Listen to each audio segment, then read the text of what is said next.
Penat hidup, asyik fikir pasal hutang aja. Hidup tak tenang sebab fikir macam mana nak settlekan.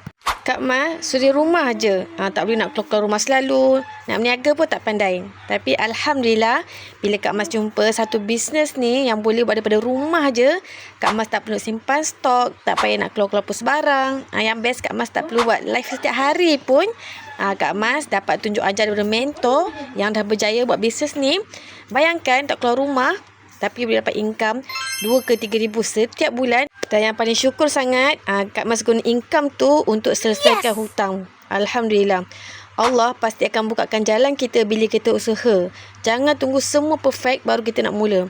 Kadang ni bila kita terdesak, itu adalah turning point hidup kita nak berubah. Korang yang tengah struggle nak selesaikan hutang, nak cari jalan keluar, okey, boleh komen nak sekarang. Kak Mas nak sharekan satu peluang bisnes ni step by step kat korang. Kita usaha sama-sama, insya-Allah rezeki Allah tu sangat luas. Okey? Usaha dan tawakal sepenuh hati, insya-Allah pasti jadi.